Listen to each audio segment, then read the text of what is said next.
Spoilers, Switch fans, there's no Animal Crossing New Horizons releasing in April, so you might worry that this new month is about to be a total bust. But fear not, because there's actually a lot of super sweet Switch releases across both retail and eShop heading your way as we turn over from March to April. And that's why today I'm bringing you the top Nintendo Switch games for April 2020. What's going on, everybody? It's Zach from SwitchForce. Hope you're all having a wonderful day. We're going to roll straight into the list. Definitely let me know in the comments down below which of these games you are most excited for and why. And if there's an April release that I somehow glossed over, fill me in. Plus, leave a like if you are excited to play your Switch in April and enjoy this video. I know a lot of you are going to continue playing Animal Crossing, but in case you're looking for something new, we've got a bunch of great games. Now, keep in mind that some of these might end up being delayed due to the global pandemic, but I sure hope most of them hit, especially these first two that don't have definitive release dates but are targeted for the month of April. We've got the wonderful 101 Remastered, bringing the Wii U gem upgraded to our Switches. Now, it says it has a May release date at retail and on the eShop, but it's supposed to hit Kickstarter backers in April, and I hope they're able to deliver. The game looks to be about $40 based on the Kickstarter, and it brings 101 wonderful little heroes to your Switch. I'm super excited to play this one handheld. It is an action-adventure game with lots of cool combat and cool combo attacks. And the new version updates the graphics and adds in a time attack mode and some 2D side-scrolling stages. So I cannot wait for this one, and I hope it hits soon. I'm also super stoked for Minecraft Dungeons, which is expected to come in April 2020 for only $20. That seems like a pretty great deal for what basically amounts to Diablo meets Minecraft. It looks really neat. The beta just kicked off a couple days ago, and the gameplay looks very solid. There's lots of customization, and your character is going to be defined by everything you equip. And there's a lot of new things that I think haven't really been seen so far in the Minecraft universe. It has up to 4-player co-op, which is going to be very fun, and the levels are procedurally generated, so they're touting a ton of replayability. You can play online, you can play locally. It seems like it's going to be a very fun time. Lots of power-ups, lots of customization and personalization, and lots of really cool Minecraft dungeons to explore. This one is a gold star anticipation station for me. Next up, we've got Totally Reliable Delivery Service, and now we're going to go in chronological order. This one is dropping on April 1st for $15. Think of this as Crazy Taxi without the taxi, but with a lot of physics and the option to play in co-op with up to 4 players. It is a tiny build games game, and you're basically trying to deliver a bunch of stuff via unique vehicles, and your guys are flopping all over the maps. Unpredictable ragdoll physics meets snappy platforming. You can sprint, leap, dive, and grapple with ease, but collide and you're gonna get knocked out. You can just mess around if you want to play with the vehicles and toys and machines that are scattered about the world, or you can really focus and get the deliveries done either solo or with your friends. It looks to be a quirky adventure that I hope controls well, and I'm excited to check it out when it drops the first day of the month. Next up, we've got Snaky Bus hitting on April 2nd. This game released previously on PC. Now it's coming to Switch for $12.99. It's basically Advanced Snake, and you're a bus. You're trying to pick up passengers and deliver them. The more passengers you pick up and deliver, the longer your bus, the harder it is to navigate through these city streets. And it's got some really cool environments with different art styles, as well as realistic cities like Paris and Miami.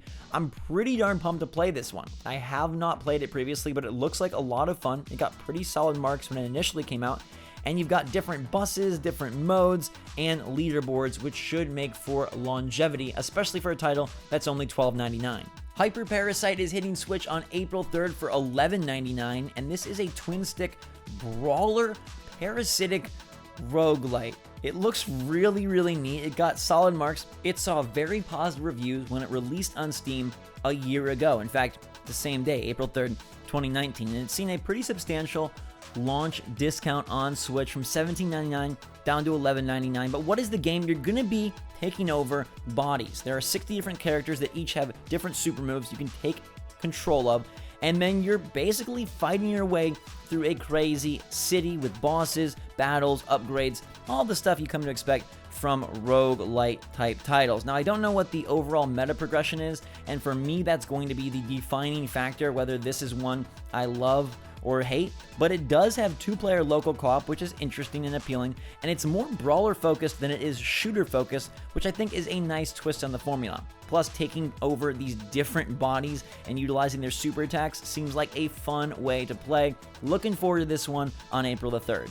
In Other Waters also drops on the same day for $13.49, and this is a totally unique, simplistic, relaxing title where you are using a very beautiful, elegant interface to help a lone xenobiologist in an alien ocean. This has won some indie awards and looks pretty darn cool.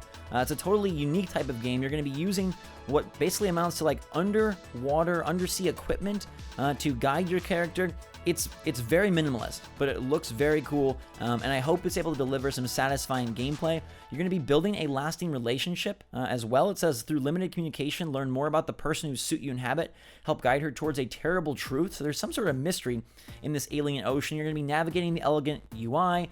You can touch the screen, a lot of touch controls, so this is going to be perfect for handheld play. There's going to be different upgrades, discoveries, new paths, strange creatures, new environments as you go. I'm pumped to see what this one's all about. It's kind of a wild card for the month, but I think it could be pretty cool. Disaster Report 4 Summer Memories is a game that has been in development for a very long time. In fact, it was initially supposed to release on PlayStation 3, but now it's coming to Switch April 7th for $60. This one has a physical version. It is a very, I think, I don't want to say niche franchise. Maybe it is a very cult favorite franchise where you have to survive disasters and help save a bunch of citizens. So you're going to be going through this big city and trying to save people from buildings and floods and things of that sort. So there's a massive earthquake that is wreaking havoc upon this city, and you got to do your best to make choices, prioritize people, and try to cleverly get them out of harm's way. It's a totally unique type of game. It's very Japanese, I think, in its execution.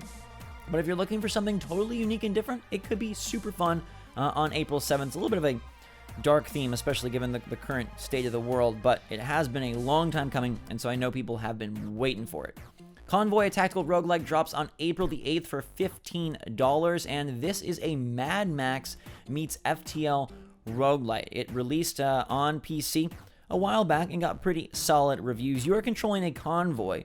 It also has a lot of like dialogue and decisions. It kind of reminds me of like Oregon Trail meets FTL meets Mad Max as you build out and upgrade your convoy and do your best to navigate these very dreary, sandy, dusty, post-apocalyptic roads. It's only one player, but you will be playing combat in real time with high-speed car chases where you need to position your units and use your abilities to maximize their effectiveness. You'll encounter different radio signals, text-based events. You can grab loot, upgrade characters, grab different weapons, and try to build the best convoy possible. Anytime I hear FTL, I'm interested, and this looks like a unique blend, so I'm pretty pumped to see how it plays on Switch. The Vigor closed beta drops on April 9th. It's free to play, and this one was actually featured at the recent mini direct. Vigor is an interesting looter-shooter game where you're going to be venturing out into 8 to 12 player encounters, trying to survive and bring back loot to your shelter to upgrade your space. Now, I've read some reviews on the game because it did release elsewhere first, and it doesn't look so hot, but it was in early access and beta, so maybe they can build upon this. It seems like there's not that many modes and not a whole lot to do at your shelter, a lot of waiting around, but if the shooting is solid, I'll always take another free-to-play game on Switch, and I like the concept of these more limited encounters. You know, typically in looter-shooter type games, you're thinking battle royale, you're thinking much bigger ordeals. 8 to 12 players, distinct maps, and they do say the maps are fun and fresh. I'm kind of intrigued by this one, and it doesn't hurt to try because it is totally free when it hits on April the 9th. Darcis comes on April 11th for $11.99, and this is another FTL-like game, but with a lot of difficulty. There are dice rolls and a lot of death as you try to survive in a brutal space station strategy game where outcomes and actions are based on dice rolls and difficult moral decisions. It's kind of board game-esque, also, of course, video game-esque, and I heard a lot of good things about this. Also, a lot of frustration when it released on Steam because it is very hardcore, but they do say that they have specifically balanced easy, normal, and hard modes for a fair learning curve.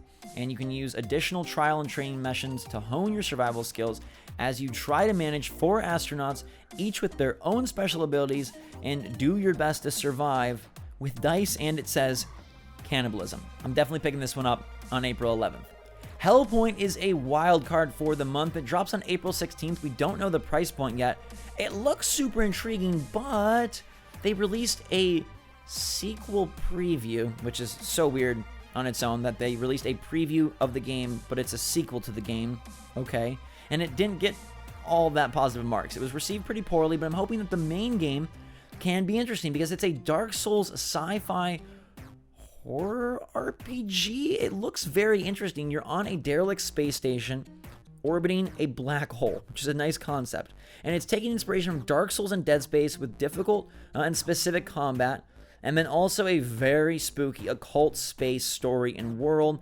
They say that it has this dynamic quantic system that acts as a dungeon master, slightly transforming the game world every time you die and triggering events as the station revolves around the black hole. You can jump in co-op and assist your friends, or have someone join you to try and take on the more difficult challenges. The art style, the graphics don't look that good. It comes from Cradle Games and Tiny Build, but I'm hoping that it can be one of those more mid-tier games that actually surprises us if you want to give it a go on April 16th. Jumping forward a week to April 22nd, Ida is hitting Switch. No clue on the price point, but this is a bullet hell boss rush adventure that looks insane. I love the difficulty. I love the little cat spirit that guides you around. I love the little character and the fact that the bosses mess with shadows and different depth of field effects. It says they have 18 different bosses in a twin stick bullet hell combat fest with a powerful arsenal of different spirit weapons that will help you fight in new ways. The game looks absolutely incredible. It says you can freely toggle damage multipliers or invincibility if you do hit a wall, which seems tempting but dangerous, and explore a beautiful pixel art world backed by a haunting and eclectic musical score. Another one that I'm earmarking to really check out. The footage looks great. We talked about it recently in a new games coming soon video. I like Ida a lot. Releasing on April 24th for $50 is Naruto Shippuden Ultimate Ninja Storm 4 Road to Boruto. Now, if you are into this, you probably already know.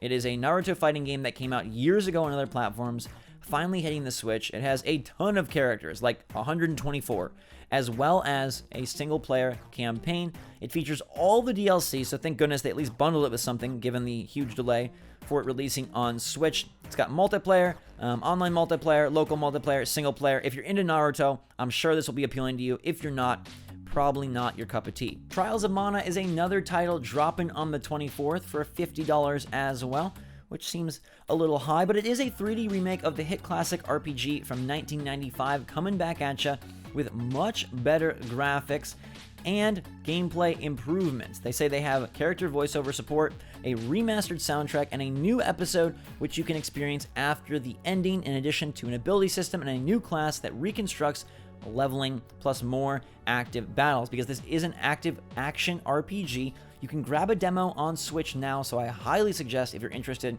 give it a go. You'll find out pretty fast if you like it or not. There is free DLC if you buy the game when it releases, so that could be appealing to those of you maybe thinking about getting it first. This isn't really my thing, but it does promise overlapping story of interwoven destinies that changes depending on who you choose as your main character and companions. Will these young adventurers be able to use the power of mana to save the world from destruction? And if you're a nostalgic fan of this title, then hey, I know that you're going to be super into this release on the 24th. We've got Moving Out coming on April 28th, which also has a demo, so go give it a go. This one is $24.99, which also seems a little high, given that this is Team 17 trying to work their magic once again with an Overcooked style game. Now, this one is about moving out, as the game is called. You're taking the role of movers, trying to move furniture out of quirky locations, houses, floating islands, airplanes. I played this at PAX 2 years ago, and I thought it had promise. I'm super eager to see how the final game has turned out. It's from SMG Studios. That may sound familiar. They made the wonderful Death Squared, one of my favorite co-op games on Switch that's often on sale. If it is down to $1 or $2, you gotta grab it. It's wonderful. This game does have multiplayer, of course, so you can play with up to 4 players locally, or you can play solo, but I think it's going to be much more fun teaming up with friends. Now, will it be able to capture that gotta do better feel of Overcooked? I think it has the quirky charm and the fun moment-to-moment gameplay, but what makes Overcooked stand out for me isn't just the goofy characters and the silly recipes, it's that I always want to do better, because it's taxing and difficult and yet so rewarding when you do get a 3-star ranking. So will this game bring the same sense of satisfaction? That's what I'm looking to find out on April 28th. Next up, April 29th brings Dread Nautical, a 1999 game that comes from Apple Arcade. So it's a little odd, we're seeing multiple games from Apple Arcade that are free over there come to Switch for $20. This one is from Zen Studios. You may recognize them as the pinball people, but they're trying to expand out into other genres, and it sounds like it's working well. Dread Nautical got good remarks when it came out on Apple Arcade. Price point is a little weird, because in Apple Arcade you're paying $5 a month, so I understand that this game has more value than something free on mobile, but $20 when you could probably just pay for 1 month on Apple Arcade and beat the game, it's a bit dicey. I wish this one was $9.99. Anyhow, the game looks very neat. It is a captivatingly eerie tactical turn-based RPG with some light roguelike elements where the different floors of the ship will change as you play. You're trying to recruit members to your team and compete in tactical battles against all sorts of eerie, creepy, spooky monsters, repairing broken weapons, upgrading different tools, and trying to survive your way through 20 different decks on this mysterious ship called Hope. I think I want to try it out, but I might grab it on Apple Arcade before I commit to a $20 price point on Switch at the end of the month. Levelhead releases on April 30th, and this is one that I've had my eyes on for a long time. It was actually featured at a past Indie World presentation. It's going to be $19.99, and it's awesome. It's Mario Maker meets 2D side-scrolling platformer. I mean, I guess that also describes Mario Maker. So it's basically Mario Maker without Mario. It's Levelhead, and you can create your own levels, share them across the world, and they have a 90-level campaign. So it really reminds me a lot of Mario Maker 2, where you get that juicy campaign handcrafted by the designers, and then you can make your own levels, which seems pretty darn neat. And every level comes with a leaderboard, so you can compete against other players. Again, it's really like Mario Maker.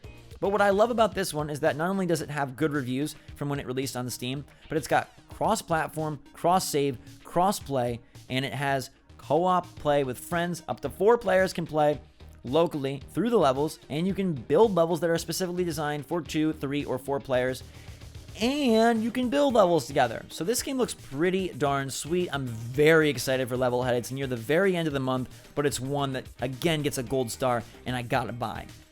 Our last title of the day is Ministry of Broadcast, releasing on April 30th.